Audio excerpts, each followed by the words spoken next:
What's up, guys? It's CC coming back at you today with another video, and today I will be doing a beginner's guide for Pendulum. I've had at least one person ask me to do this, so I figured why not. I'm sure a few people that are subscribed to the channel may or may not know exactly how Pendulum work, so this is why this video is here, to help y'all out. Without further ado, let's get started. Of course, in Yugioh, you have your 5 monster zones, your 5 spell and trap zones, but this spell and trap zone and this spell and trap zone is a pendulum zone. Now, pendulum monsters are monsters and spell cards. Now, a pendulum monster, for example, Metalfoes Silvered, you could either normal summon it as a monster, or you could activate it in the pendulum scale like that. For example, this card has an effect that says once per turn you could target one other face-up card you control, destroy it, and if you do, set one Metalfoes spell or trap directly from your deck. That's its pendulum effect, or spell effect if you would, but it is a vanilla monster. So, you know, you can normal summon it, or pretty much activate the scale, and then activate its spell effect, or pendulum effect, and yeah. That's that on that part. All right, let's say you activate, let's say you activate Vanisher, which is a level 9 monster. It's a scale of 1. And then you activate Volflame, which is a scale of 8. Now, what the scale numbers mean is you can summon anything between a 1 and an 8 pendulum summon anyway. So if you have any monster in your hand that's a level 2, 3, 4, 5, 6, or 7, you can pendulum summon it out from your hand or face up extra deck. So if you have a level 1 monster in your hand, you cannot special pendulum summon it because you have a pendulum scale of 1 to 8. Now if you had a pendulum scale of 0 to 8, you could pendulum summon that level 1 monster. So you look at your scales and you pretty much go off your scales. If it says 1 to 8, you can pendulum summon anything between 2 and 7. Same thing if you had a pendulum scale of, let's say, 3 and 9. That means you could pendulum summon anything between 4 and 8. Okay? And now, when you pendulum summon from your hand, let's say we have these 3 monsters in our hand, level 2, 3, and 7. You pendulum summon. From your hand, you can pendulum summon anywhere on the board from your hand, okay? But, let's just say, for example,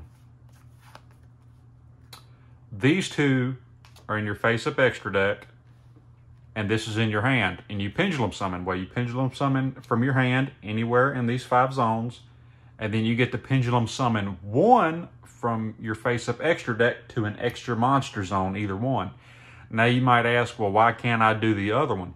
Because once a pendulum monster is in the face-up extra deck, it is considered an extra deck monster.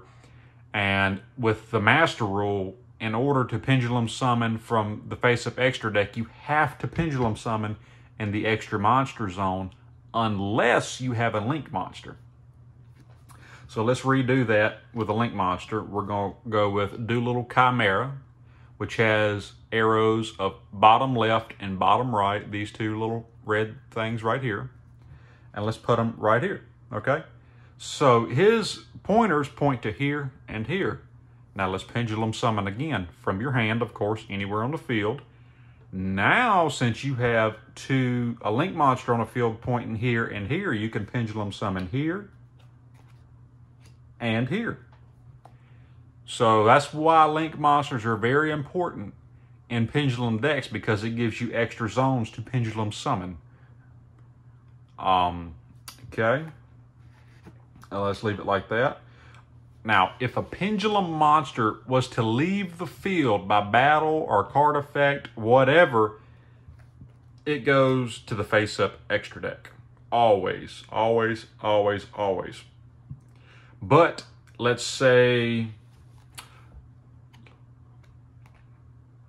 for instance, you had a card that says draw one card and discard one card. If you were to discard a Pendulum monster, it would go to the graveyard. And let's say you would activate Foolish Burial, which sends a monster from your deck to the graveyard. Then a Pendulum monster would go to the graveyard because it was sent from the extra deck. The only time Pendulum monsters go to the graveyard is if they're sent from your hand or deck to the graveyard. If they are on the field, they go to your face-up extra deck. So, yeah, I think that pretty much covers it. Like I said, anything from the field that's destroyed goes to the face-up extra deck. Anything that is sent from the hand or deck, it goes to the graveyard.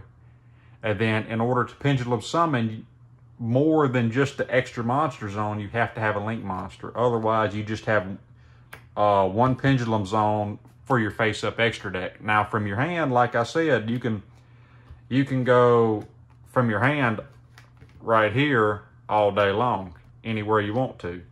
But if it comes to your extra deck, face-up extra deck, you have to go right here unless you have a link monster with arrows. And then you can go here and here because of the arrows. Or if it was over here, same thing. It has to go to the arrows, just like that. Well, I do believe that's it. I think I went over it, pretty much everything as far as the Pendulum mechanic goes. So I hope this was informative. I hope y'all learned a thing or two from it. If you would like to see more beginner's guide tutorials on mechanics, please let me know in the comments down below. I don't mind doing them. I hope you really enjoyed the video. Thank you guys for watching. And as always, please leave a like, comment, and subscribe. And I will see you all next time.